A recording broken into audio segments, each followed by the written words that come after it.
Bonsoir, salut tout le monde et bon samedi soir. Merci de nous rejoindre pour cette, j'allais dire actuelle play, pas du tout pour Pas cette du partie, tout. non, pas du tout non plus pour cette interview. Ça va faire 10 ans que j'ai pas fait d'interview, c'est pour ça que je suis plus dedans. Pour cette interview ce soir, puisqu'avec Monsieur Manitou, salut Monsieur Manitou, Salut, salut. nous recevons James Tornade. Bonjour à tous, merci de me recevoir, Salut. Alors ça James fait Tornade, plaisir. c'est un peu comme Tony Parker, vous voyez, c'est la touche américaine que nous avons dans le jeu de rôle.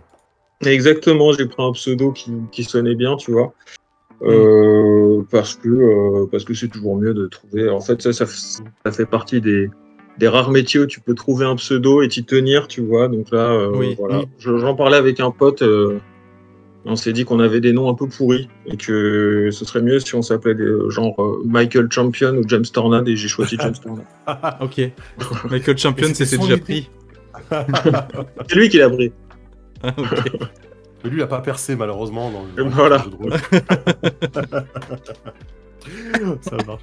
Salut tout le monde. Donc du coup voilà, James vient ce soir parce que James est l'auteur entre autres de Brigandine et de toute la gamme associée à Brigandine, de Faces qui en fait se prononce face, les amis, je viens de l'apprendre hors caméra. Moi, je suis prononce choqué. pas, après tu prononces comme tu veux. Et on va pouvoir discuter ensemble du coup, déjà entre guillemets du côté auteur-éditeur.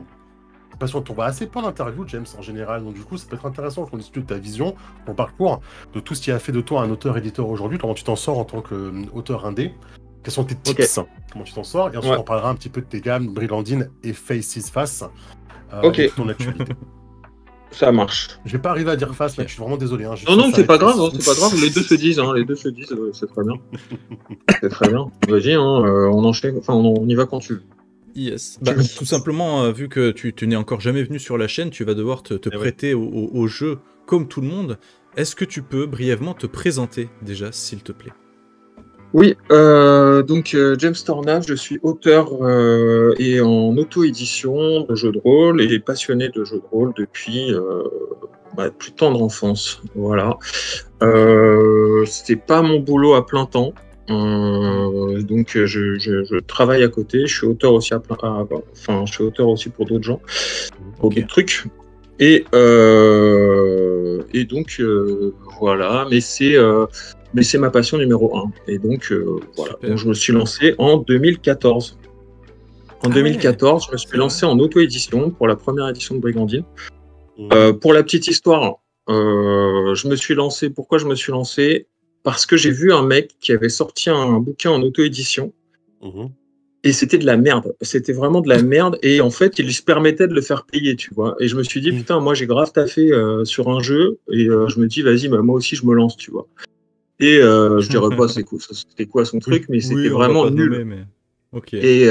Et en fait, et souvent, en fait, quand vous vous dites, vas-y, je suis sûr que je pourrais faire la même chose, bah faites-le.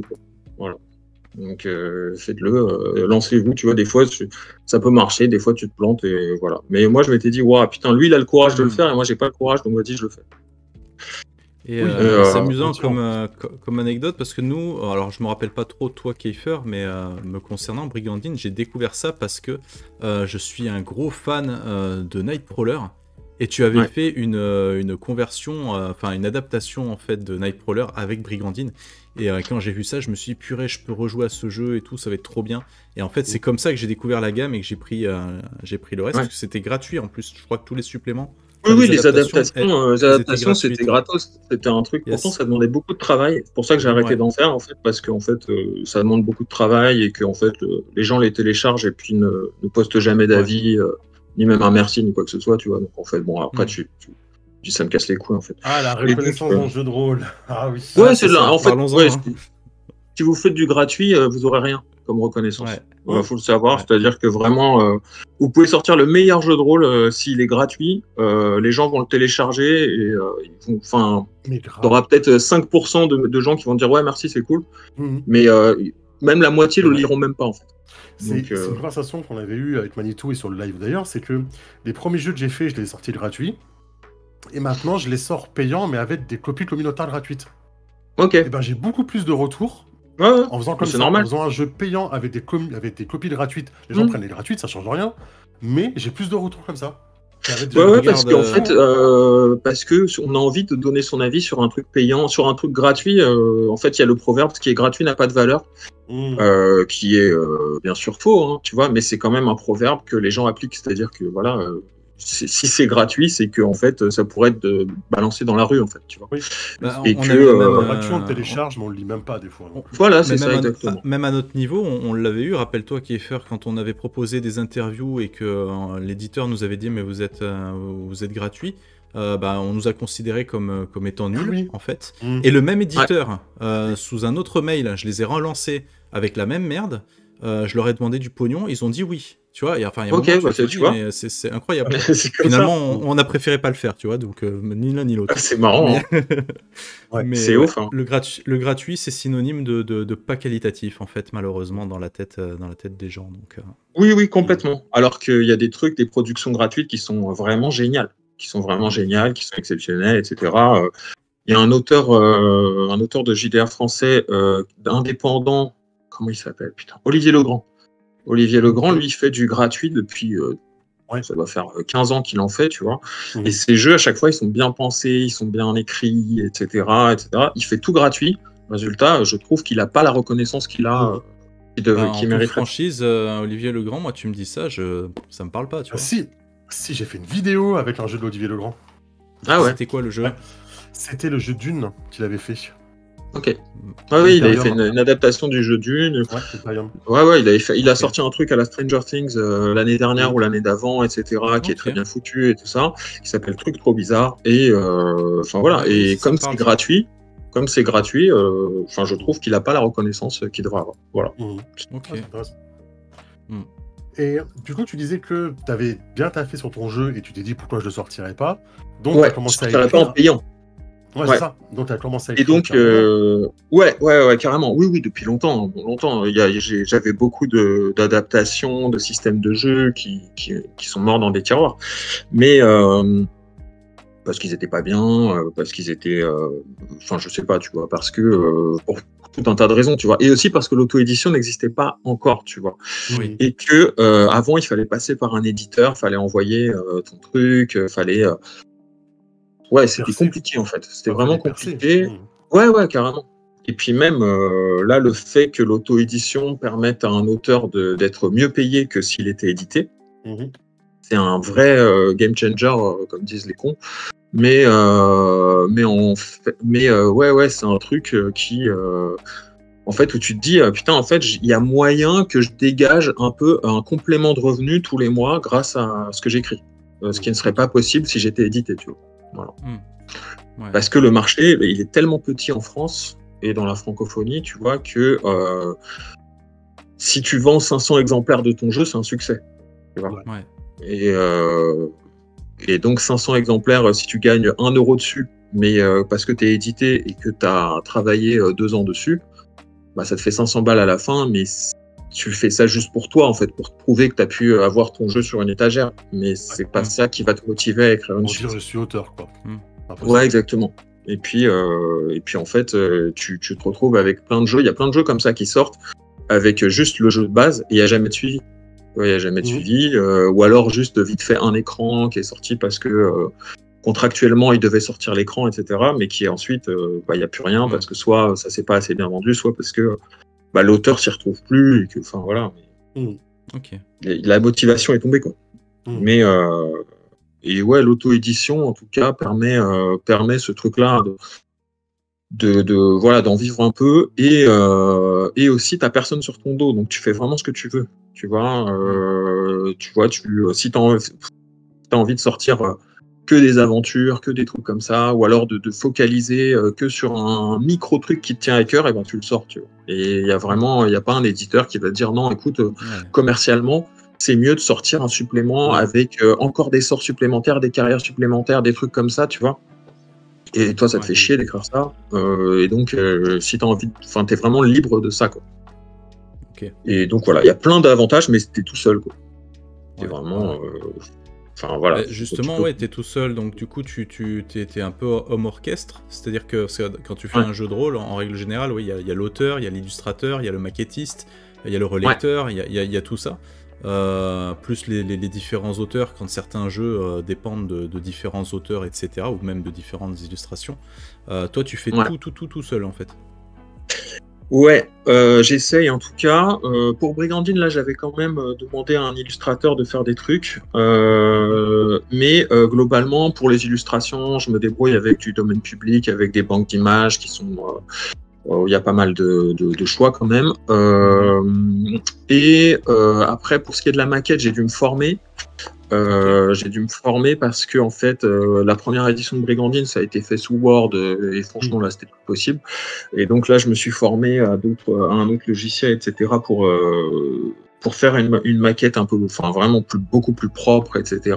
Et qui est plus agréable à lire. Et aussi, enfin voilà, si je peux donner un conseil, c'est formez-vous à la maquette parce que ça compte beaucoup. Et en fait, je m'étais renseigné sur beaucoup de choses avant de lancer sur Brigandine 2, donc là, cette nouvelle maquette, parce qu'il y a énormément de choses qui me déplaisaient quand je lisais des livres de jeux de rôle. Typiquement, le fond grisé, tu vois, le fond grisé de page, c'est horrible. Vraiment, c'est horrible et tout, tu vois, tu te niques les yeux. Pareil, les polices de caractères très petites. En fait, y a beaucoup de jeux de rôle qui sortent avec une police de caractère très petite, tu vois. Et ça fatigue de ouf, tu vois, ça fatigue de ouf. Pareil pour les marges et tout. Enfin, vraiment, il faut se renseigner vraiment à fond sur ce que tu as envie, où tu te dis, est-ce que ce sera agréable à consulter mon prochain projet, est-ce qu'il sera agréable à consulter, à lire, etc. Enfin, voilà. Et ça passe beaucoup par la maquette, en fait. Ok. Après, tu peux obéir aussi à des exigences de nombre de pages, une chose comme ça, pour pas que le bouquin soit encore plus cher à la fin sur Lulu, quoi. Oui, ouais, complètement. Donc, tu réduis un peu tu réduis un peu ta taille de police d'écriture à cause de ça aussi. Oui, c'est vrai. Et Et c'est vrai que quand tu passes par un maquettiste, en fait, la moindre correction que tu as envie de faire, il faut que ça passe par lui. Oui, derrière. Tu vois. Donc, en fait, tu as l'impression un peu de le faire chier, tu vois. Genre, ouais, là, écoute, on m'a remonté quelques corrections, etc. Et tu es obligé encore de le rappeler une fois, 2 fois, 3 fois, 4 fois. Et moi, quand j'avais envoyé les PDF aux souscripteurs, qui m'avaient envoyé, genre, les PDF de la bêta, ils m'avaient envoyé, je sais plus, moi, une centaine de corrections, mais tu vois, étalées dans le temps et tout, tu vois. Et je les avais intégrées avant la version imprimée et tout ça. Ça, typiquement, avec un maquettiste, en fait, franchement, il m'aurait pris la tête, tu vois. Il m'aurait pris la tête, il m'aurait dit non, mais c'est relou, j'ai pas que ça à faire et tout, j'ai d'autres choses à faire. Je suis pas assez payé, en fait, par rapport au boulot que tu me demandes, etc. Donc, en fait, si tu fais tout seul, t'as pas ce problème-là, tu vois. Mais ça demande d'être formé et tout ça, tu vois. Voilà. Pas de prendre ton temps aussi, c'est que aujourd'hui, on a envie. Souvent, je crois, les auteurs indépendants, ils ont envie de sortir vite leur jeu. Ils prennent pas le temps de se former, de chercher des images. Des choses comme ça, quoi. Ils vont faire rapidement, ils vont à la facilité, à la rapidité, et ça demande du temps, en fait, de faire tout soi-même. Oui. Non, c'est vrai, ça demande énormément de temps et énormément de discipline aussi. Donc ça, il faut vraiment... Ça, je pense c'est la clé, tu vois, c'est vraiment le côté, il faut se forcer, quoi. Il faut se forcer à faire tant de temps par jour consacré à l'écriture, etc. Même quand t'as pas envie, même quand t'as la flemme, t'es crevé et tout, tu vois. Même après une journée un peu chiante, etc. Même si c'est un quart d'heure ou 20 minutes, il faut que tu le fasses, tu vois. Et c'est comme ça que tu arrives à terminer des livres, en fait, c'est que en fait, c'est de la discipline, tu vois. Donc, c'est le conseil le moins fun que je puisse donner, vraiment, mais c'est ça. C'est vraiment ça, quoi. Je sais pas, faut avoir sa routine, son truc, etc. Il n'y a que comme ça qu'après. Et diviser le truc en micro-tâches. Tu vois, genre, tu dois écrire un chapitre. Des tâches insurmontables, etc., ou que tu te dégoûtes ou que tu te décourages. Tu fais des mini-tâches et chaque petite tâche que tu fais, tu as l'impression d'avancer, en fait. Et tout à fait, voilà, c'est exactement ça. Donc, tu vois, genre, j'avais tout un chapitre, par exemple, dans Brigandine, qui est l'Atlas du monde. Okay. Et je voulais vraiment pas que ce soit chiant, tu vois, à lire. Tu vois, parce que j'ai vraiment eu ce côté-là quand je lisais des bouquins de jeux de rôle, des fois, tu sais, le côté encyclopédie et tout, tu vois. Vraiment, c'était ma hantise de pas faire quelque chose de chiant. Et donc, j'ai vraiment divisé plein de micro-tâches et tout, tu vois. Enfin, et ça me semblait insurmontable aussi comme tâche. Et d'écrire, je sais pas, 60 pages de monde, tout comme ça, donc, et qui soit intéressant. Donc, en fait, vraiment, j'ai divisé ça en plein de micro-tâches. Et quand tu coches en fait, tu as l'impression d'avancer. T'as l'impression d'avancer, t'as l'impression de... Tu vois, chaque jour, en fait, t'as l'impression de te rapprocher de ton but. Alors que si tu divises rien et que tu dis, bon, bah écoute, j'écris comme ça, je sais pas, on verra bien, tu vois, ça te paraît insurmontable. Vraiment, donc, D'accord. voilà, ça aussi, autre conseil, quoi. T'étais du style à tout écrire après mettre en page ou à faire un peu d'écriture, après un peu de maquette pour te changer les idées? Comment tu faisais? Ouais, en fait, 80%, j'écrivais 80% sur Word, et ensuite la mise en page. Et les 20% restants, tu combles un peu les blancs avec des idées qui étaient à côté, etc., ou des trucs comme ça. Okay. Voilà. Et voilà, c'est comme ça que je procède à peu près. Ouais. Donc, c'est 80% sur Word. Enfin, vraiment, c'est du texte pur, quoi. Texte pur. Ok. J'ai un morceau de question qui a sauté, mais c'était pourquoi t'en es arrivé à écrire finalement tes jeux, en fait? Qu'est-ce qui a déclenché? Tu t'es dit, ça me va pas ce que je joue, j'ai envie de faire mon truc à moi, en fait. Ouais, carrément. Il y avait ce côté, j'ai envie de jouer. En fait, j'ai envie d'écrire. Moi, je suis passionné de règles de jeu, tu vois, de systèmes de jeu, de bonnes mécaniques, de trucs comme ça.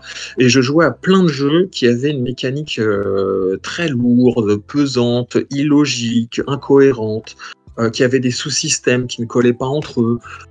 Donc voilà. Et en fait, je me suis dit, putain, mais en fait, enfin, si tu règles ça, mais en fait, tu élagues ça, ça peut donner des mécaniques beaucoup plus fluides, beaucoup plus rapides, beaucoup plus agréables autour de la table. Donc après, j'ai commencé à les tester avec mes joueurs et tout, tu vois.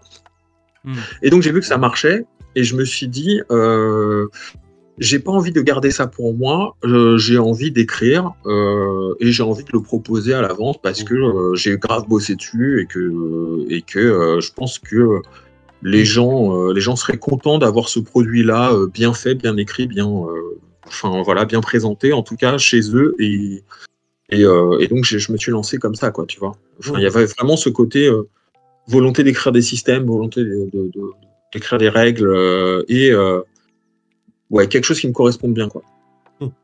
Voilà. Ok. Et t'as pensé à passer par la maison d'édition à la base? Quand t'as découvert l'auto-édition, avant, t'avais tenté quand même de passer par un éditeur? Non, jamais. Jamais, parce que, je sais pas, ça me semblait impossible. Je sais pas, je crois que c'était aussi une époque où les éditeurs cherchaient des trucs très... avec un thème fort. Tu vois, quelque chose, des jeux avec un thème fort, très marqué, tu vois. Et si je leur proposais juste un système, ça allait pas trop les intéresser, tu vois. Alors qu'aujourd'hui, il y a plein de jeux OSR, par exemple, qui sortent, où il n'y a pas de monde, tu vois, où c'est juste des listes, des trucs comme ça, tu vois. Et en fait, ça marche. Et donc, c'était une autre époque, tu vois. C'était une autre époque où je pense que, enfin, voilà, on demandait vraiment quelque chose de... Un concept, en fait, des concepts. Ouais, c'était 2015. Ouais, en fait, j'ai commencé à écrire début des années 2010, tu vois. Okay. Donc, je pense que c'était, c'était une époque où il y avait beaucoup de jeux concept. Enfin, en tout cas, j'avais eu cette impression-là. Ça se trouve, je leur ai envoyé, ça se trouve, ça aurait marché, je sais pas, tu vois. Mais je l'ai jamais fait. Ok. Ouais, on est à peu près dans la période où Chronique oubliée, Fantasy sort. Exactement. Donc ouais, on n'est pas encore sur le gros boom du jeu de rôle qu'on a eu dans ces années-là. T'es juste avant le gros boom du jeu de rôle. Donc ça revient bien. Ouais, c'est vrai. Ok. Tu penses qu'aujourd'hui, t'aurais moins de difficultés à trouver un éditeur si aujourd'hui tu sortais Brigandine? Tu penses que t'aurais moins de difficultés à bien sûr. un éditeur aujourd'hui? Oui, je pense, ouais. Je pense, mais c'est juste que en fait, t'es très mal payé en fait en tant qu'auteur. Tu vois, tu gagnes de 5 à 10% du prix de vente. Donc en fait, par rapport au travail que ça demande, et le nombre de ventes, il est pas spécialement plus élevé. Enfin, si, je pense qu'il est. En fait, il faudrait qu'il soit 10 fois plus élevé en boutique qu'en auto-édition pour que ce soit rentable. Et il n'est pas 10 fois plus élevé en boutique, tu vois.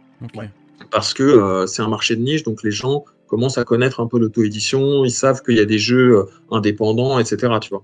Mais et donc, si mon jeu avait cartonné en boutique, éventuellement, tu vois, ça aurait été plus intéressant. Mais Mais tu restes après dépendant d'un éditeur, tu restes après dépendant de sa communication, tu restes dépendant de ses retards, tu restes dépendant d'énormément de choses. Et ça, c'est quand tout se passe bien, parce qu'il y a des éditeurs où je vois, c'est carrément les auteurs qui viennent faire leur propre com, en fait, hein, pour vendre leur truc.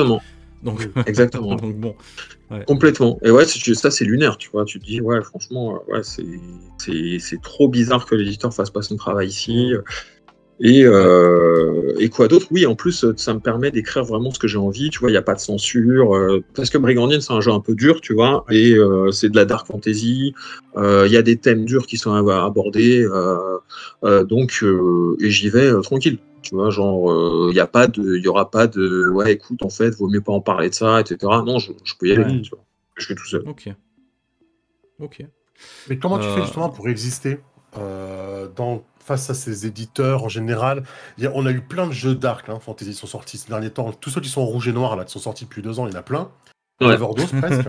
Comment toi tu fais? Non, mais c'est vrai. Comment toi tu fais pour exister en termes de visibilité, tu vois Alors, j'ai un petit truc quand même à dire sur les jeux Dark Fantasy. C'est que, déjà, on dit beaucoup qu'il y en a beaucoup, alors qu'il y en a plus de High Fantasy. C'est-à-dire, tu sais, des copies de Donjons et Dragons, il y en a beaucoup plus. Si tu comptes tous les OSR qui sortent, et c'est un raz-de-marée Donjons et Dragons. En fait, c'est que des copies de Donjons et Dragons, soit de la boîte rouge, soit de Donjons et Dragons 5, etc., qui sortent. Donc, il y en a vraiment beaucoup, beaucoup plus. Des jeux Dark Fantasy, donc ensuite, il y en a pas mal qui sortent, et moi je trouve ça super parce que moi j'adore la dark fantasy, j'adore les jeux en fait je trouve je m'emmerde un peu dans les jeux high fantasy parce que c'est trop merveilleux, tu vois, c'est trop, je vais au magasin d'objets magiques, il y a de la résurrection, tu vois, il y a des voyages dans le temps, il y a des trucs, tu montes des dragons, tu vois, c'est vraiment, je sais pas, pour moi c'est trop merveilleux. Voilà, j'ai besoin de sentir qu'un coup d'arbalète ça peut tuer quelqu'un, tu vois. C'est ça. Bon bref. Et alors comment je fais pour exister? Je crois que c'est le bouche à oreille. Que les gens qui ont acheté Brigandine globalement sont contents, tu vois, et ils en parlent et ils font jouer le jeu. Et ils font jouer les campagnes. Et parce que, en fait, je crois qu'il y a quelque chose qui a changé aussi chez pas mal de rôlistes, c'est qu'ils ont moins de temps pour écrire leur propre scénario, pour improviser, pour trucs comme ça. Et je pense que les scénarios tout faits, ça peut rencontrer son succès et ça peut... Enfin, en tout cas, les gens font jouer les campagnes et autour d'eux, dans les clubs, dans les trucs. Et donc, voilà, il y a un bouche à oreille qui se crée, et un peu comme dans le cinéma et tout, et ça fonctionne comme ça, quoi. Voilà. Ouais, c'est un peu ce qui a fonctionné pour moi, puisque moi j'ai découvert Brigandine, donc la V1, principalement à cause de tes suppléments gratuits, donc pour pouvoir faire du Nightcrawler, entre autres. Ah oui, il y avait aussi du Warhammer, etc. Du coup, j'ai acheté Brigandine, donc la V1. Le problème que j'ai rencontré avec ce jeu, c'est que c'était juste un système. Et moi, je suis quelqu'un qui suis mauvais pour faire mes propres scénarios. Je peux y arriver, mais ça me demande énormément d'efforts et de temps, et c'est un temps que je n'ai peut-être pas forcément à mettre dedans. Et donc, du coup, c'est vrai que Brigandine, je l'avais trouvé très cool, les règles vraiment très bien pensées, mais je l'ai mis de côté parce que j'avais rien à faire jouer, en fait. Et ce qui m'a beaucoup plu, en fait, en suivant ton travail, puisque du coup, on a pu suivre un petit peu ton évolution, c'est qu'on a eu Sherwood qui est arrivé avec une vraie proposition avec quoi jouer. Ouais.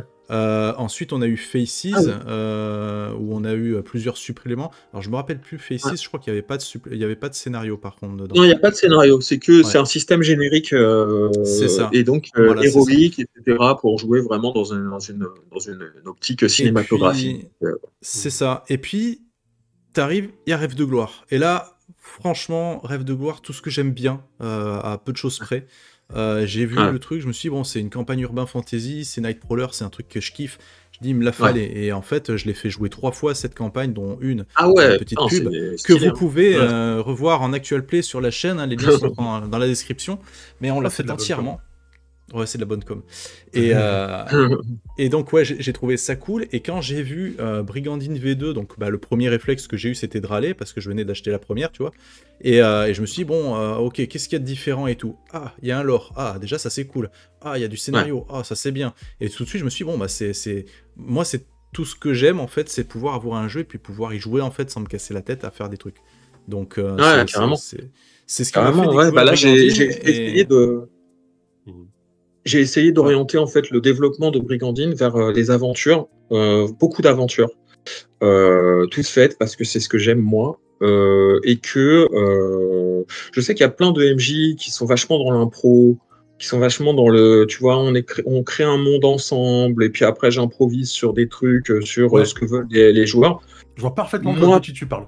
C'est tout à fait Moi, je sais que à chaque fois que j'ai joué avec des MJ comme ça, je trouvais que l'univers était en carton-pâte, que je le voyais improviser des noms, je le voyais improviser des noms de villes, des trucs, ça me faisait chier.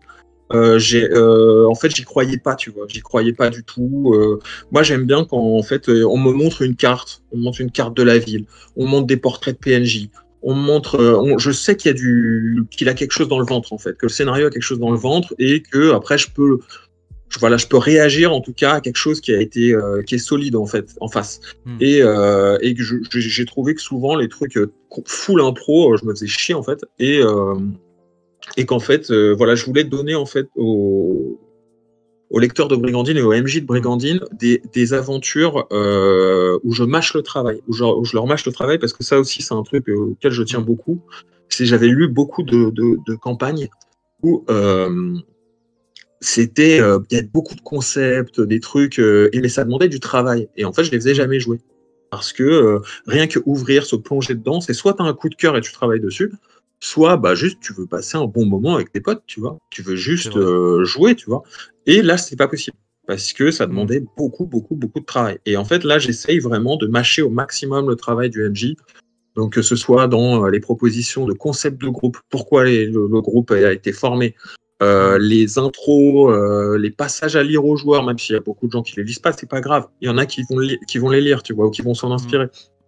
Les portraits des PNJ, de tous les PNJ, etc., même des PNJ mineurs et tout ça, je les mets, tu vois. Enfin, vraiment, j'essaye même des fois des concepts pour scénariser des combats, tu vois. C'est-à-dire, là, au round 2, il se passe ça, tu vois. Au round 3, il y a quelque chose aussi qui arrive, tu vois. Et donc, là, j'ai essayé de les mettre dans la table. À toi, à moi, à toi, à moi. Exactement, Pour avoir mené, du coup, Rêve de Gloire, je confirme tout ça, puisque moi, Rêve de Gloire, la première fois que je l'ai mené, je lisais les scénarios au besoin. C'est-à-dire que j'ai lu le scénario 1, je l'ai fait jouer, j'avais pas lu le reste de la campagne, tu vois. Ça me fait plaisir. Parce que, maintenant, j'y suis, donc je vais me lancer dans le scénario 2 et je le découvre en fait d'une semaine sur l'autre parce que j'ai pas eu le temps de préparer toute la campagne, tu vois. Et en fait, mis bout à bout, ça match plutôt bien. Les petites illustrations, les trucs comme ça, c'est nous, on l'avait. En tout cas, moi, j'avais vraiment beaucoup apprécié la V1 en tout cas de Brigandine, parce que la V2, j'ai pas encore eu le temps de vraiment beaucoup me mettre.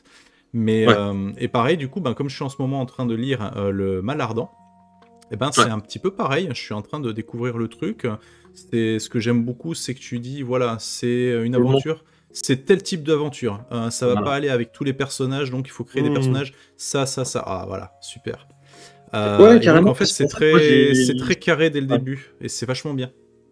Ça, j'aime bien donner un peu des indications de maîtrise et des trucs comme ça, et de création de groupe, parce qu'en fait, je trouve qu'il y a beaucoup de scénarios qui disent, qui sont trop flous, tu vois, c'est-à-dire c'est pour 4 personnages un peu débrouillards, mais après tu vois qu'il y a grave du combat, donc en fait celui qui a décidé de jouer l'érudit qui n'a pas de magie, et tu vois, et donc il va se faire chier, tu vois, je pense qu'il faut être honnête en fait avec le MJ et lui dire, voilà, c'est une aventure, il y aura de la castagne, il y aura ça, il faudrait un mage quand même, parce que non, tu vois, et comme ça il n'a pas de mauvaise surprise, Et je ne me souviens plus à quoi on avait joué avec Kiefer, où j'avais voulu essayer le système, j'avais fait faire une création de perso à tout le monde, et en fin de compte, j'ai laissé trop de liberté, et Kiefer, il m'avait fait un super perso, et en fait, il s'est fait chier dans la partie, parce qu'en fait, son personnage servait à rien, il était complètement hors sol par rapport à la fiction,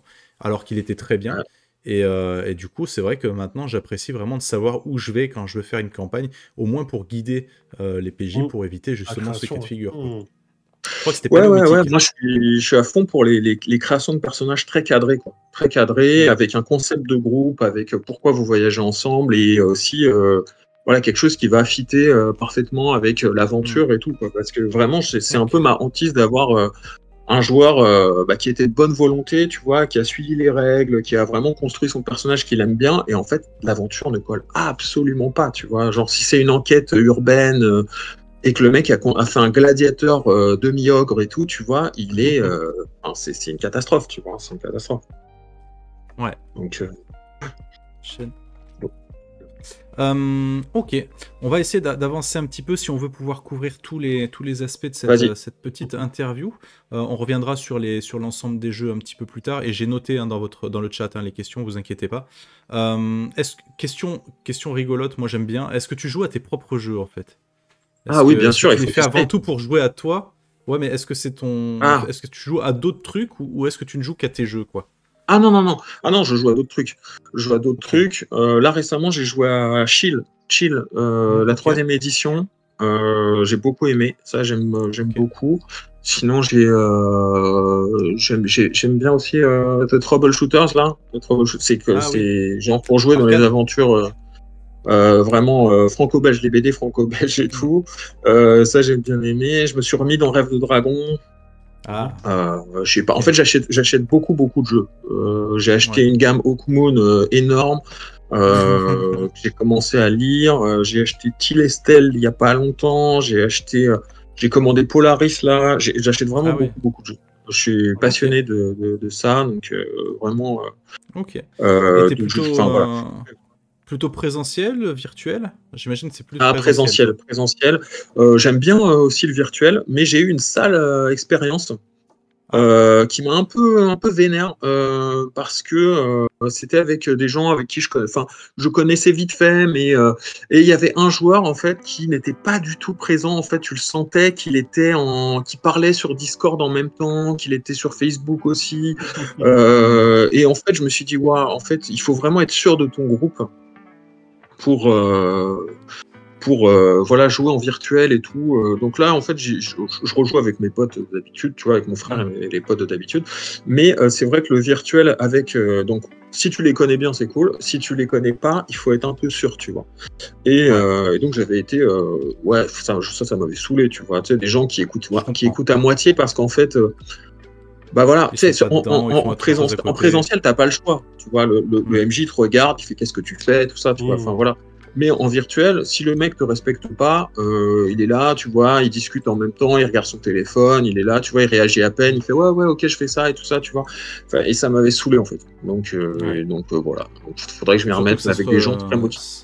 Ça se repère tellement rapidement, quoi. Je veux dire, moi, c'est un truc qui me saoule, mais bon, après, selon qui le fait, si la personne arrive quand même à être focus dans la fiction, qu'elle participe ou quoi, à la limite, bon, pourquoi pas. Mais c'est vrai que quand la personne, tu vois qu'elle est complètement hors du jeu, qu'elle fait autre chose à côté, et que tu as un temps de latence, tu sais, au moment où tu lui poses une question qui réagit, et que tu es obligé de lui redire, oui, il se passe ça, qu'est-ce que tu fais? Ah, bah oui.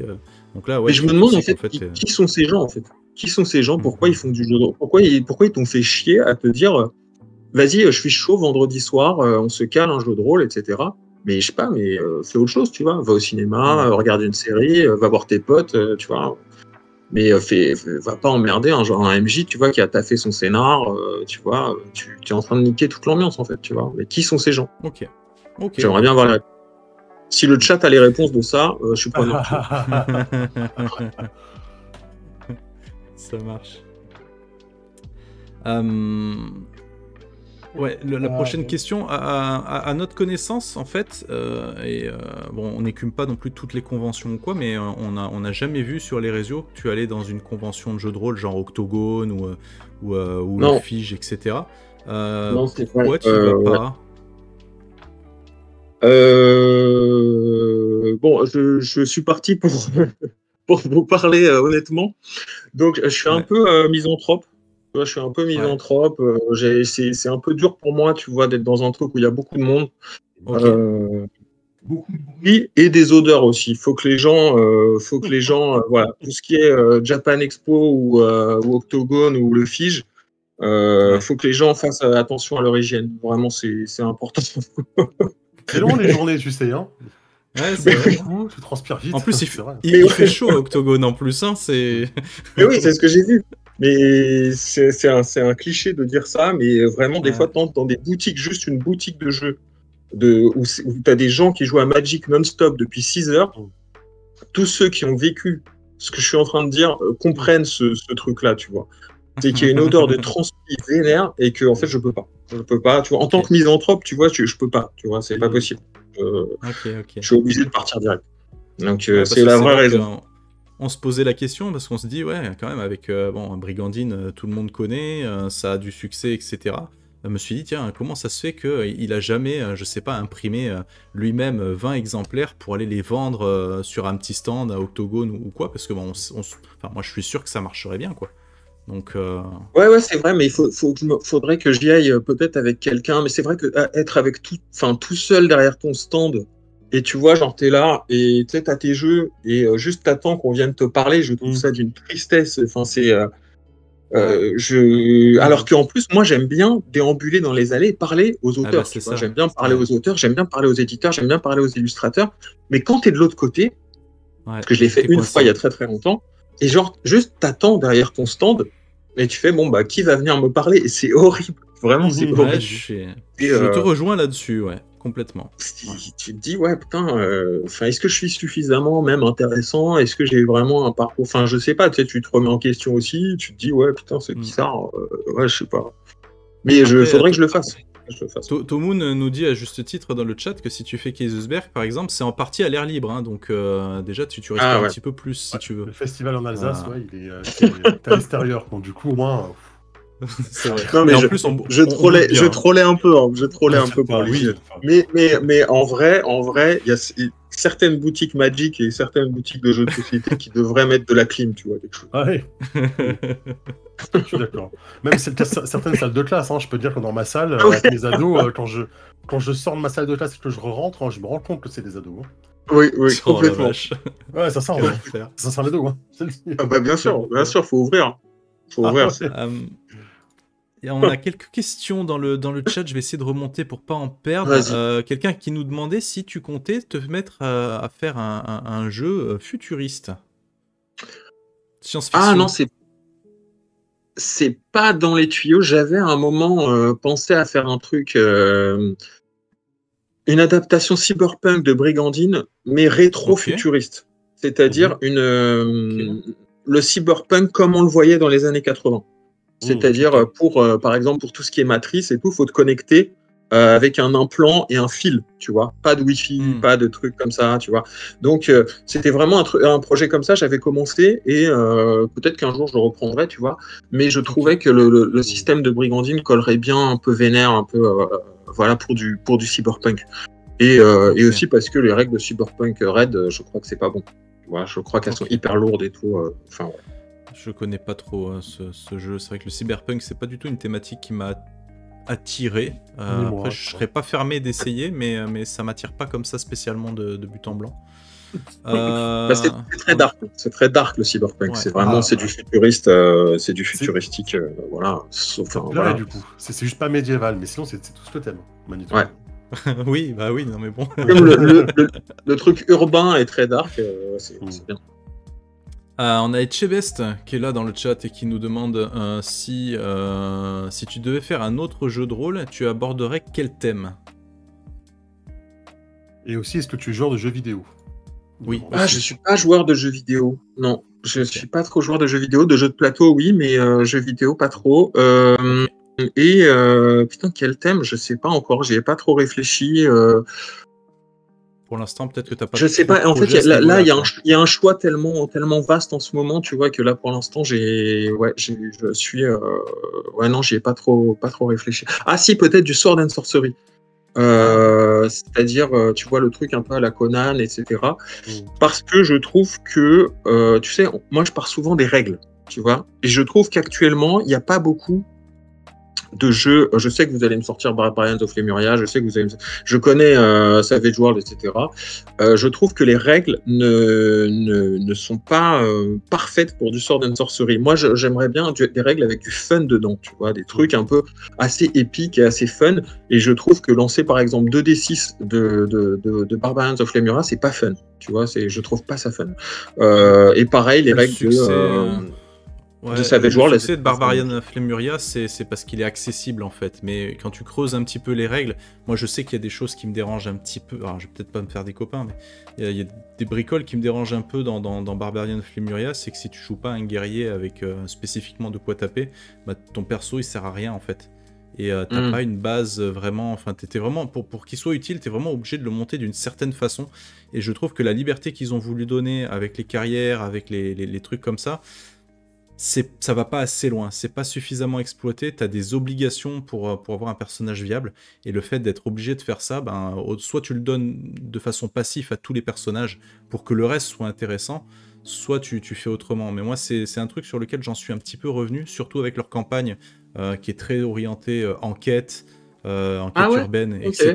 Là, le dieu voilé, je l'avais commencé, c'est très orienté enquête, etc. Donc quand tu joues un gros bourrin, ben, soit en social tu te fais chier, et si tu joues un social, ben, dès qu'il y a un combat, tu te fais chier, quoi. Donc j'ai trouvé que c'était très difficile. Tu veux jouer un assassin, tu vois, un truc avec les poisons ou quoi, tu sens que le système, il est pas fait pour. Il y a des... vraiment, je l'ai trouvé vraiment très faible à ce niveau-là. Donc, mais écoute, ça m'intéresse cette campagne. Mais ouais, vas-y, je regarderai quand même. Et, que tout le monde en dit du bien, donc peut-être. Ah oui, c'est très très bien. Après, disons qu'il faut pas se prendre la tête. Tu joues, faut pas avoir de grosses attentes, je pense. Faut beaucoup de narratifs peut-être aussi, des trucs ou quoi. Mais si tu joues pur by the book, je trouve qu'il y a des lacunes sur certains trucs. Ou alors après, c'est peut-être aussi moi qui ai mal compris les règles ou qui les utilise pas bien comme il faut, hein, mais. Je sais pas. Ok. Donc, j'ai à refaire. Mais voilà, c'est une piste. Souvent, je pars un peu d'un système pour. Enfin voilà, quand t'es passionné de règles et tout, tu vois, tu te dis putain, il manquerait des règles un peu dans cet univers-là, dans ce truc-là, dans cette optique, parce qu'il n'y a pas de vrai système générique en fait. Tu vois, il n'y a pas de vrai système générique. Les génériques, ils ont tous une optique. Tu vois, et donc en fait, moi j'aime bien pondre un système de règles avec une optique parfaite qui correspond parfaitement à une seule ambiance. Et après, je taffe dessus, tu vois. Je taffe vraiment dessus. Genre Brigandine, c'est vraiment pour de la dark fantasy, etc.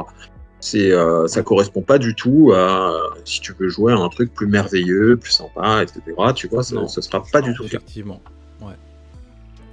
Ok, il est presque 10h moins le quart, on va peut-être faire un rapide survol des différents jeux que tu as fait, par exemple, si ça te va. Ouais, carrément. De grosses gammes, on va dire, ouais.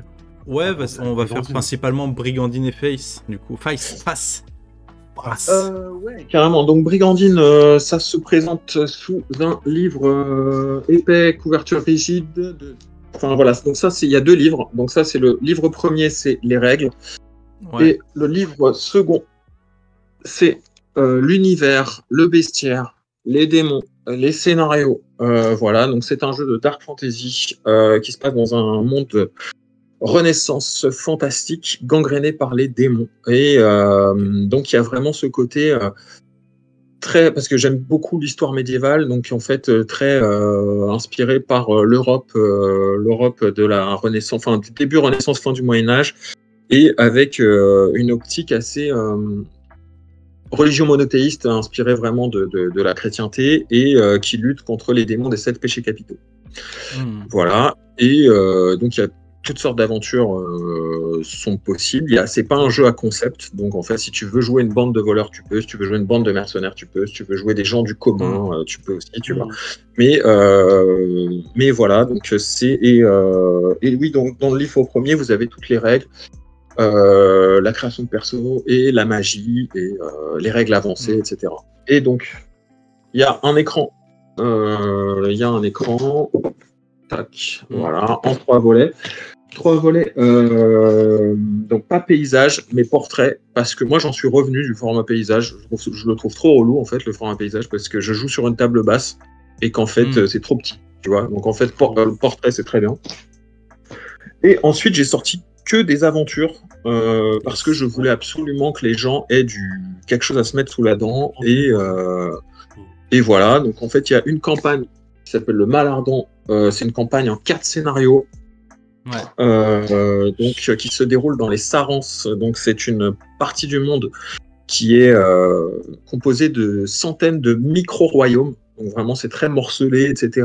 Où c'est plein de petits seigneurs qui se font la guerre en permanence. Et voilà, il y a une espèce d'étrange maladie qui fait son retour et qui s'appelle le Malardon. Je n'en dis pas plus. Ensuite, j'ai ressorti la campagne. Je suis en train de la lire, hein, celle-là, le Malardon, et ce que je disais à Kiefer sur Discord. J'ai beaucoup accroché à la lecture de cette campagne. Ça fait plaisir, merci. Il est possible, je m'engage pas, hein, attention le chat, parce que je sais que vous avez le clip facile, mais il est possible que je le fasse en actual play sur la chaîne. Parce que je l'ai vraiment trouvé cool. Et en plus, le format, c'est ce que j'aime, tu vois, je l'estime à peu près, je pense, 8-10 séances maximum pour faire ces 4 actes. De combien d'heures? Nous, on fait des séances de 3 heures à peu près en général. Okay. Ça fait une trentaine d'heures. Peut-être que c'est 2h30, 3 heures. Tu l'estimes à plus? Non, moins, beaucoup moins. Moi, enfin, avec mon frère et mes potes, enfin, vraiment, on bombarde. C'est-à-dire que souvent, j'ai 2 ou 3 joueurs max. Et donc, en fait, pour moi, c'est une aventure, je la fais en 4 séances, tu vois. En 4 séances, c'est fait. 4 séances de 3h30. Ok. Mais nous, c'est vrai que parce comme que on aime un peu RP, on aime prendre notre temps, etc. Donc c'est pour ça que j'aime bien. Au pire, ça fait 10 séances en comptant la création. Au pire, ce sera 8. Etc. Je pense que ce sera 2 séances par scénar. Parfait. Donc, je pense que tu tables sur 8. Parfait, donc voilà. on essaiera ça, mais voilà, il y a un truc. Je vais juste changer de scène, comme ça je peux montrer en même temps, parce que bien évidemment, vous pouvez retrouver tous les PDF à la vente sur lulu.com, qu'on vous mettra le lien dans la description. Et les versions imprimées aussi. Hein. Et les versions imprimées, justement, profitez du Black Friday. Sur Twitch, vous avez, bientôt. Vous avez le lien épinglé là, pour aller à la boutique si vous voulez. Et donc tout est disponible en 3 formats, en fait. Donc il y a PDF, couverture souple ou couverture rigide. Voilà, même les règles, je les ai sorties dans un autre petit format, le petit format A5. Donc, pour proposer les livres vraiment à moindre coût.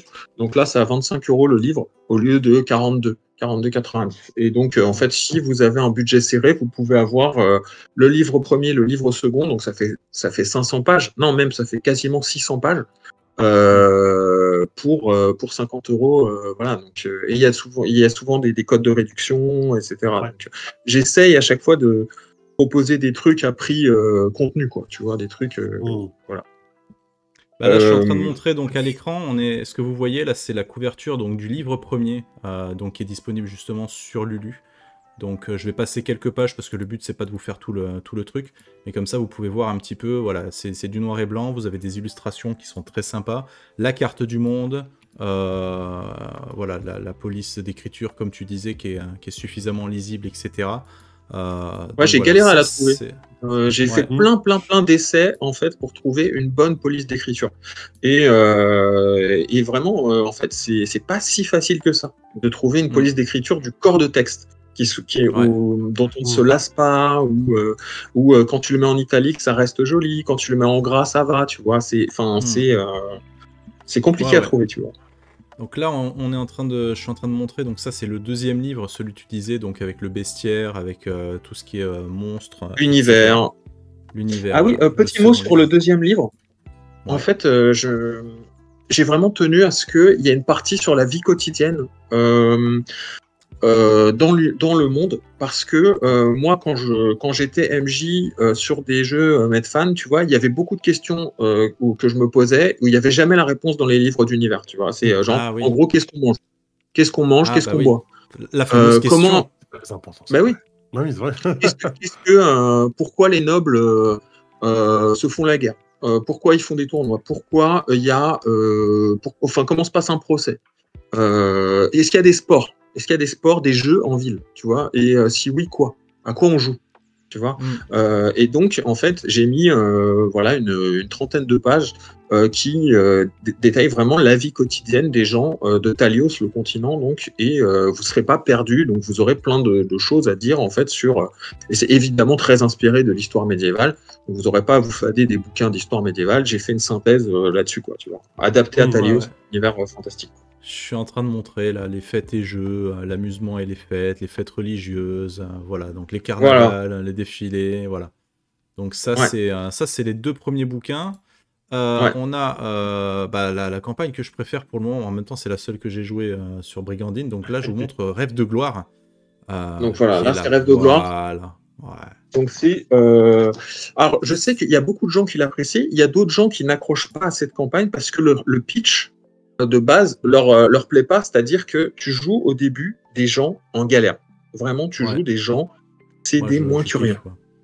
C'est des moins que rien. C'est des gens qui vivent à.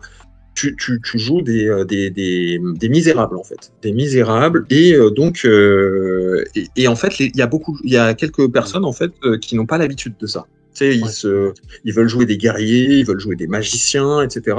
Et donc là, le concept du groupe il est très clair, c'est pas de magiciens, pas de guerriers, vous jouez que des filous ou des mendiants. En gros, c'est que des misérables ou des petits voleurs, voire un petit, je sais pas, un petit détrousseur ou un truc comme ça, tu vois. Mais tu joues des gens en galère qui, ils ont à peine un toit sur la tête parce qu'ils squattent un logement qui a été abandonné, etc. Ça, c'est le truc de base. Et ensuite, il leur arrive des centaines de choses que je ne vais pas dévoiler, mais non. Enfin voilà, c'est une campagne qui dure. Si vous êtes curieuse, dans tous les cas, et que vous voulez vous spoiler volontairement, on a encore une fois toute la campagne qui a été streamée donc, sur notre chaîne YouTube. À la fin d'une, où je crois qu'on a fait une vidéo dédiée, on a même fait une critique retour de lecture sur cette vidéo. Donc on vous partage en fait nos impressions, que ce soit MJ ou PJ. Ouais. Et on a fait un retour de lecture aussi, il me semble, dessus. Hein. Si je dis pas de bêtises, mais il me semble que je l'avais fait. Hein. Donc voilà, on vous mettra encore une fois les liens dans la description, mais normalement on a bien couvert le truc. Et du coup, moi j'ai découvert les 3 nouvelles campagnes. Enfin, pour moi c'est 3 nouvelles campagnes, mais je savais pas qu'il y avait 3 autres campagnes. Donc, oui, donc le Malardant, on en a parlé. En juillet dernier, j'ai sorti le Soupirant. Le Soupirant, c'est un scénario qui a été écrit par Udesi. Je pense qu'il se prononce Udesi ou Udesi, je sais pas. C'est un mec que j'ai contacté parce que moi j'aime bien Rêve de Dragon et j'avais téléchargé un scénario Rêve de Dragon et j'ai trouvé que le mec écrivait bien. Et c'est rare en fait, c'est rare de trouver un mec qui écrit bien, tu vois. Et je trouvais que c'était fluide, que c'était... je sais pas, j'aimais bien sa plume. Et donc en fait je l'ai contacté, je lui ai dit ouais, est-ce que ça t'intéresserait d'écrire un scénario pour mon jeu et tout, tu vois, voilà, je te paye tant, est-ce que ça t'inspire, etc. Il m'a dit ok, je vais voir. Et puis, quelques semaines plus tard, il m'a dit, écoute, j'ai une idée. Je t'envoie. C'est un scénario en 3 actes. Et c'est une espèce d'enquête urbaine. Enfin, c'est un peu un... Il se distingue un peu, le Soupirant, c'est que tu joues des gens du commun. C'est ça que j'ai bien aimé, c'est que pour une fois, vous jouerez pas de guerriers, vous jouerez pas de voleurs, de magiciens. Vous jouez des petits bourgeois d'une ville de la... Enfin, voilà. Des gens du commun de la Renaissance, quoi, vraiment, et qui en fait sont très inquiets parce qu'ils sont tous reliés à une fille qui s'appelle Alice et qui est tombée gravement malade. Et on leur demande juste de trouver un peu la source de cette maladie ou un remède parce que les médecins sont en galère et que voilà, on a du mal à la soigner, la pauvre. Mais et donc en fait, voilà, j'ai beaucoup aimé j'ai beaucoup aimé faire jouer ce truc-là. Et après, oui, j'ai mis ma touche aussi. Donc, on l'a écrit à 4 mains en fait, et il a écrit vraiment la majorité. Et j'ai transformé pas mal de trucs et j'ai ajouté des choses, etc. pour que ça fitte bien avec l'univers de Talios, etc. C'était déjà prévu mais pour que ça fitte encore mieux. Voilà. Donc si vous voulez quelque chose de plus subtil, où il n'y a pas énormément de combats, où il y a beaucoup de dialogue, où il y a de l'enquête, où il y a des surprises, etc., le Soupirant, c'est bien. Ça dure 3 séances. Et donc la semaine dernière, j'ai sorti le nouveau supplément donc, qui s'appelle Les Chemins de la Terreur. Donc là, c'est une grosse campagne en 6 actes. Et donc voilà, ça dépend comment tu joues, mais je pense qu'il y en a pour une dizaine de séances, tu vois. Et parce que j'aime bien les campagnes finissables, tu vois, j'aime pas tu vois les énormes trucs fleuves. Ça fait 60 séances et personne termine, quoi. Exactement. En fait, moi, la plupart du temps, en fait, quand les gens me parlent de leur campagne, je leur ai dit, mais ça s'est terminé comment? Ils me disent, non, mais en fait, on n'a jamais fini. Ouais. Tu vois. Et en fait, moi, j'aime pas du tout ça, tu vois. J'aime bien quand l'histoire se termine, tu vois. Et en fait, c'est pour ça que j'essaye de sortir des campagnes 3, 4, 5, 6 actes, tu vois, et pour que ce soit raisonnable, tu vois, que ce soit raisonnable et qu'à la fin, bon, bah, les gens soient contents, tu vois, genre on a bien joué, c'était cool, tu vois. C'est typiquement la raison pour laquelle j'ai kiffé Rêve de gloire et pour laquelle je me projette déjà sur le mal ardent en fait. C'est parce que justement, nous on aime bien, on en revient hein, pareil avec Kiefer hein, sur les campagnes trop longues qu'on finit jamais, même si c'est intéressant ou quoi. Il peut se passer tellement de choses pour que ça avorte, alors que là, une petite campagne, tu vois, avec notre rythme de jeu, moi si je commence le mal ardent, début janvier, je sais que mi-février ou début mars, bah, c'est terminé en fait. Et on a pu y jouer une fois par semaine sur un truc un peu rythmé et tout. Donc moi, ça me plaît beaucoup. Ouais. Et donc là, je termine la présentation, c'est Les Chemins de la Terreur. C'est une campagne, encore avec un concept un peu spécial, c'est que là, vous jouez des mercenaires, des convoyeurs dans une cité qui s'appelle le Caravansérail, qui est au milieu de grandes steppes. Et c'est un peu l'étape obligée de tous les voyageurs, de tous les marchands, etc. Et donc voilà, dans un territoire qui est sauvage, qui est dangereux, etc., on a besoin de ces convoyeurs. On a besoin de ces convoyeurs parce qu'il y a des tribus barbares, parce qu'il y a des monstres, parce qu'il y a des animaux sauvages, parce qu'il y a... Enfin voilà. Et donc les joueurs forment une petite compagnie de mercenaires et de guides convoyeurs. Et ils vont découvrir peu à peu la menace d'un mal ancien qui se réveille. Et qui va menacer la région. Et j'en dis pas plus, parce que là je reste très vague, mais pour pas spoiler. Mais c'est quand même une campagne qui se distingue des autres aussi parce qu'elle est plus épique. Il y a plus d'affrontements, il y a plus de trucs, ça monte doucement en puissance pour à la fin des trucs un peu vénères. Et donc voilà, oui, c'est clairement indiqué dès le départ, c'est pour une équipe builder combat. Builder combat avec un mage est complètement ok, etc. Il y a c'est même poussé, etc. C'est vraiment fait pour des forestiers guerriers avec un peu de magie si possible, mais c'est pas obligé, mais voilà. Super. Ok. Et bah donc ça c'est ton dernier né, on va dire. Donc encore une fois, c'est disponible sur ta boutique, sur Lulu à l'impression ou en PDF. Exactement. Mais tu n'es pas connu que pour Brigandine, puisque nous on a beaucoup aimé Face. Hein Ouais, Face. Donc voilà, moi j'avais écrit ça, je m'étais lancé dans l'écriture de ça parce que je voulais un système de jeu très cinématographique. Donc là, c'est vraiment le contre-pied de Brigandine, c'est vraiment vous jouez des héros, genre, voilà. Et donc, je m'étais lancé dans l'écriture de ce. Donc, c'est un système générique, mais quand vous achetez le jeu, c'est pas juste des règles. Il y a aussi une partie qui adapte certains types d'univers, c'est-à-dire médiéval fantastique, post-apocalyptique, space opéra, cyberpunk et pulp. Et donc, pour adapter la base à un type d'univers. Et donc, Face, en fait, ça repose sur des choses qui, moi, me plaisaient, c'est-à-dire la lecture directe du dé, c'est-à-dire qu'il y a 5 attributs et il y a 6 ce qu'on appelle des talents. Et tu lances ton dé d'attributs, donc D4, D6, D8, D10, D12, avec un dé de talent, D4, D6, D8, D10, D12. Voilà. Tu lances les deux et tu prends le plus haut. Voilà. Là, c'est ultra simple. Après, j'ai mis plein de twists pour rendre les choses fun autour de la table. Parce que ça, pour moi, c'est important. C'est-à-dire que, par exemple, si tu fais le maximum sur un dé, le dé explose. Donc, tu rejettes, etc. Et tu ajoutes après. Voilà. Sauf si tu prends le choix de le relancer et qu'il fait 1, là, c'est un échec direct. Enfin, ce dé est considéré comme un échec. Donc, en fait, voilà, c'est des petites mécaniques que je voulais implémenter pour ajouter du fun.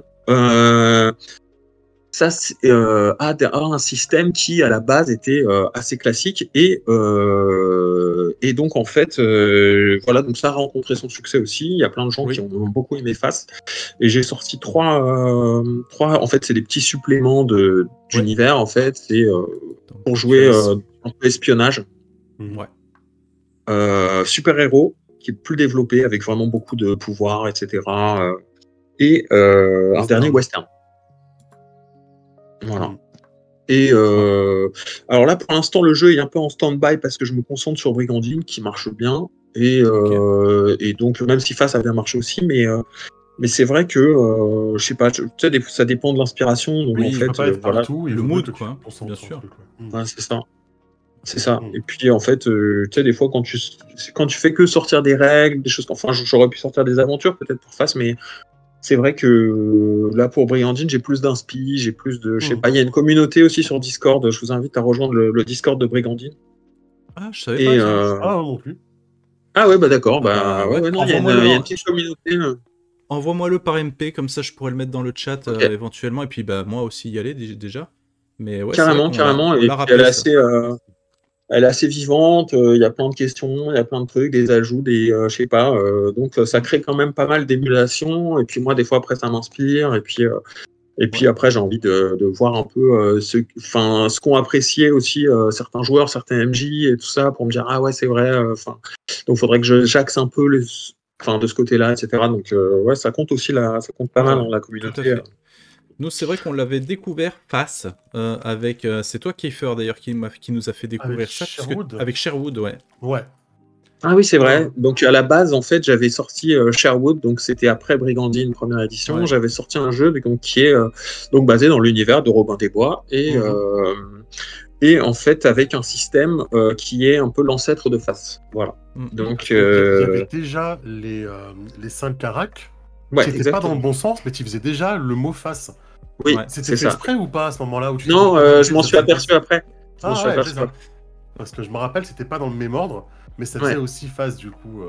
Ouais. Donc là, en fait, je m'en suis aperçu après. Donc après, j'avais beaucoup aimé Sherwood. On avait fait une partie. De Sherwood en off. Ouais. On n'avait pas encore la chaîne à l'époque où on filmait pas. Je sais plus pourquoi. Et ouais, j'ai plein de bons retours sur Sherwood, mais en fait, il a le défaut d'être un jeu même s'il y a du fantastique, qui se base sur l'historique, c'est-à-dire tu joues dans l'Angleterre du XIIIe siècle. T'es un peu enfermé dans un truc. Et en fait, tous les jeux historiques marchent pas, quoi. En fait, faut le dire. Enfin, il y a très très peu de jeux historiques qui marchent. Il y a Cthulhu parce que Cthulhu c'est hyper. C'est une institution, tu vois. C'est une institution. Oui. Mais la majorité des jeux historiques, en fait, ne marchent pas bien, quoi. Tu vois. Les gens ne veulent pas de l'historique, tu vois. Ça les fait chier. Et je comprends, tu vois. Après, j'ai pris un risque en sortant un jeu historique. Mais bon. Sherwood, je crois qu'on était au début de la chaîne, mais on avait fait une partie vraiment entre nous, et c'était très cool, hein, je me rappelle encore à peu près de la partie, c'était très sympa. Après, quand Face... purée, je t'en veux. Non, mais vas-y, prononce comme tu veux. Non, mais le pire, c'est que moi, je le prononçais bien. Les visages, Faces, les visages, ça marchait bien. C'est Kiefer qui m'a... La face, c'était français aussi. Oui, je sais. Quand j'ai... donc après cette partie, il y a eu la Cyberconv, une convention complètement virtuelle à cause du Covid, etc. Et j'avais proposé du coup une partie où j'avais pris un scénario de chronique oubliée contemporain, mais je l'avais motorisé avec Faces et on s'était bien amusé, quoi. Ouais, c'est un système que j'avais bien testé quand même et ouais, j'étais content de voir qu'il rencontre son public, que ça marche bien, etc. Après, je pense que beaucoup de gens, il y a tu sais, demandent aussi du crunch, c'est-à-dire, tu vois, beaucoup d'options de jeu, tu vois, ils aiment bien voir leurs personnages gagner des micro-talents, tu vois, ça marche énormément. Et c'est vrai que Face, il y a des talents, il y a plein de trucs, etc. Mais moi, j'avais le reproche de genre, ouais, c'est pas taillé pour les campagnes de 40 séances. Mais bon, c'est fait pour des trucs de 10 séances, tu vois, c'est déjà bien. Ouais, oui, grave. Et puis, tu vois, c'est vrai que nous, avec la vie de famille, le boulot, etc., quand tu prends un petit peu d'âge, hein, malheureusement, faut se rendre à l'évidence, on a pris de l'âge, on a peut-être plus autant de temps pour pouvoir se faire une campagne de 60 séances. Hein. Ouais, c'est vrai. Oui, carrément. On en a fait. On en a fait. Surtout en stream, il faut aussi qu'on bouge beaucoup, on peut pas Fabula, on l'a fait, hein, malgré tout. C'est pas loin. Voilà. Ça vaut pas Night et les 142 séances qu'on a fait, tu vois. Ah ouais, c'est ouf. Ouais, là par contre c'était trop. C'est vraiment énorme. Ouais. Mais Night, on m'en a dit du bien aussi, j'en vois beaucoup de bien. Ouais. Mais là pour le coup, c'est taillé pour les grosses campagnes, hein. C'est pas taillé pour les petits scénarios. Ça c'est sûr. On a l'émission qui arrive un petit peu à sa fin. Je suis désolé de vous mettre un peu la pression, mais comme vous m'avez donné 22 heures comme deadline, Avant de se quitter, on avait une question, mais je l'ai perdue. Oui, Caracol demandait par rapport à des inspirations historiques que tu avais rajoutées dans Brigandine V2, notamment sur tout ce qui était jeux, nourriture, machin. Est-ce que c'est purement adapté à l'univers ou tu as pris des infos de vie quotidienne et de société médiévale en général? J'ai fait les deux. J'ai fait carrément les deux, c'est-à-dire il y a des trucs en fait que je trouvais fantastiques dans les trucs de vie quotidienne médiévale. Par exemple, je sais pas, les sports que je connaissais pas, genre la soult, qui est un peu l'ancêtre lointain du football, tu vois, avec une espèce de balle en cuir que tu trimbales comme ça et que tu essaies de marquer souvent des points, etc. Enfin, je trouve ça fantastique. Pareil pour... Enfin, je sais pas, il y a beaucoup de détails de vie quotidienne que je trouvais géniaux. Même comment les gens mangent, en fait. Tu vois, ils n'ont pas de fourchette. Et donc, ils n'ont pas d'assiette non plus. Donc, ils mangent, en fait, sur une petite planche. Tu vois, faut le savoir. Ou juste une tranche de pain. En fait, ils mangent sur une tranche de pain. Et ça, tu vois, c'est des petits détails que j'ai ajoutés parce que je les trouvais géniaux et que je trouve ça... en fait, ça ajoute de la crédibilité, de la solidité à ton univers, en fait. Tu vois, c'est des micro-trucs comme ça, mais ça, j'aime beaucoup. Et après, évidemment, pour les trucs... j'ai adapté à l'univers de Talios pour des trucs, tout ce qui concerne, par exemple, la vie quotidienne quand, dans un univers médiéval, il y a de la magie. Ça se passe comment, tu vois? Comment les mages sont perçus? Comment, tu vois, pourquoi est-ce on s'en méfie? Pourquoi, est-ce qu'il y a des mages qui pètent un câble parce que, en fait, ils se considèrent comme élus parce que eux, ils manipulent la magie et que les autres non. Donc, en fait, très vite, l'hubris reprend le dessus. Donc, en fait, tu vois, tu commences à devenir, à te croire supérieur aux gens ordinaires, tu vois, des trucs comme ça. Et donc, voilà. Donc, en fait, les éléments un peu fantastiques de Talios ont été ajoutés aux trucs de vie quotidienne parfois, etc. Mais oui, donc c'est les deux. C'est les deux. Ok. T'as un bagage d'historien à la base pour t'intéresser à tout ça ou tu t'y intéresses? Non, pas du tout. Moi, à la base, j'ai fait du droit. C'était horrible. Dieu merci, j'en fais plus. Je n'en veux plus du tout. Mais après, j'ai toujours été passionné un peu par l'histoire. Mais après, vous n'avez pas besoin non plus de lire des gros livres d'histoire. Moi, je les déconseille même. Tu vois, il y a des trucs vraiment même des bouquins jeunesse, même des trucs un peu des portes d'entrée en fait vers la vie quotidienne, vers les petits métiers. J'adore aussi, j'ai acheté un dictionnaire des petits métiers par exemple. Mais tu as des trucs, franchement c'est fantastique. Enfin, tu sais, quand tu te rends compte qu'il y avait un métier pour tout. C'est-à-dire que, je sais pas, à l'école primaire, on nous indique souvent qu'il y a 3 ordres. En fait, tu avais les paysans, le clergé et la noblesse, tu vois. Et c'est faux, tu vois. En fait, c'est-à-dire que dans le tiers-état, en fait, il y avait des milliers de métiers. Oui. C'est-à-dire entre le rémouleur, tu vois, qui aiguisait les lames, etc. Tu avais le cercleur de tonneaux, tu vois, tu sais, des trucs, tu avais des trucs, mais c'est tellement précis que les mecs, en fait, ils avaient un métier pour faire la même chose toute la journée, tu vois. Genre, ils faisaient un seul pot, ils le faisaient. Ouais, oui, c'est ça. L'éclairage public avec le type qui arrivait avec sa longue tige. C'est ça. Lui, il s'appelle le falot. Le falot, il était chargé en fait d'allumer en fait les torches. Il passait avec sa torche, etc. Tu vois. Ouais. Et donc il y a énormément de métiers. Donc ça, j'en ai mis beaucoup dans Brigandine. Tu vois, ça c'est aussi l'inspiration aussi de Warhammer, hein, clairement. Mais je suis retombé aussi sur des trucs.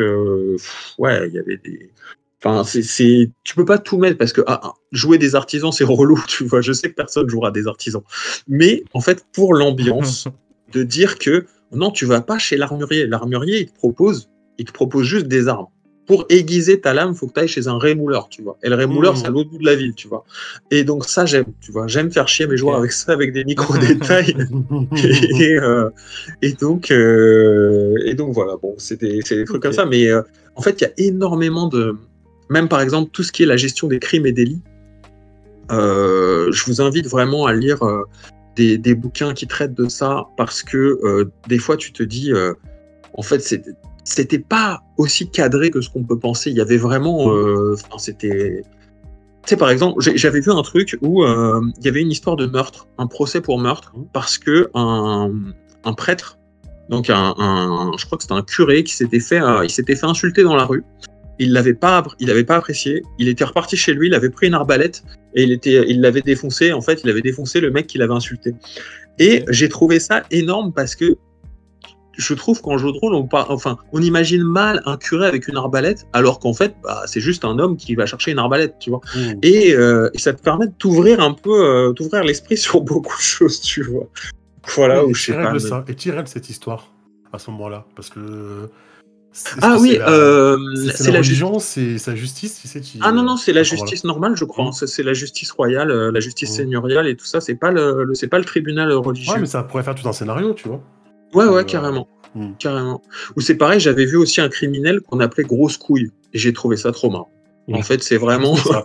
Il n'y avait pas d'explication. Tu vois, il n'y avait pas d'explication sur pourquoi il avait ce surnom. C'était genre, voilà, il a été condamné à la pendaison. Il s'appelait Grosse Couille.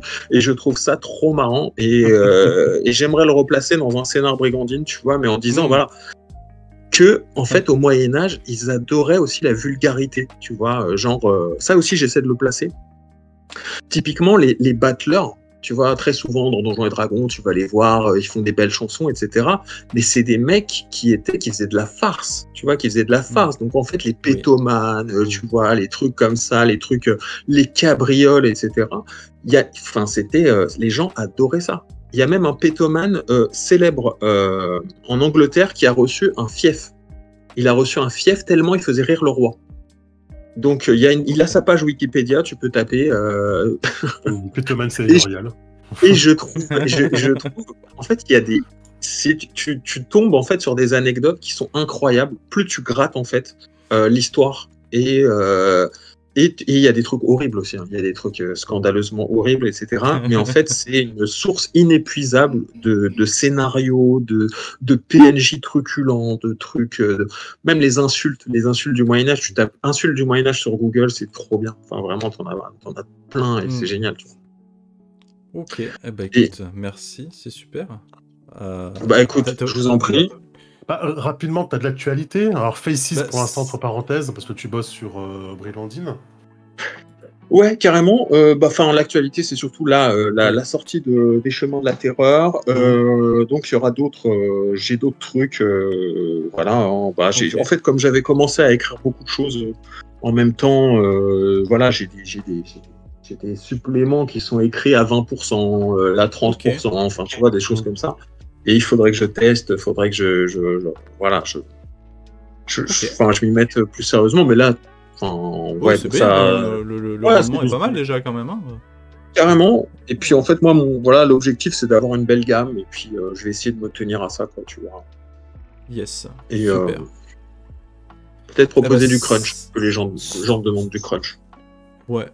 Écoute, c'est parfait. De toute façon, voilà, dans la description, vous allez trouver le Facebook de James Tornade, le Discord dès qu'on aura l'adresse, les liens vers le Ulule et compagnie pour pouvoir obtenir... Lulu, pardon. Je les confonds toujours les deux. Lulu, justement, pour pouvoir obtenir tout ça. Encore une fois, nous, Règle de Gloire, on en a parlé. On a parlé de Brigandine classique. On a parlé de Face aussi. Face, je crois. Je me rappelle plus. Et puis voilà, peut-être à venir. Si vous nous montrez que vraiment vous nous aimez, si je vois qu'il y a beaucoup d'abonnements sur cette vidéo, des pouces, etc., peut-être que je ferai le Malardant en actual play, je ne sais pas. Ça dépend de vous. Voilà. En tout cas, merci beaucoup, James, pour ta soirée avec nous. On va vous envoyer faire un petit raid chez des copains. Je vais vous envoyer chez l'ami Olshad parce qu'on n'a pas souvent l'occasion de le raid. Ouais, et là, il finit avant nous souvent. C'est ça. Comme là, il est encore là, je vais en profiter.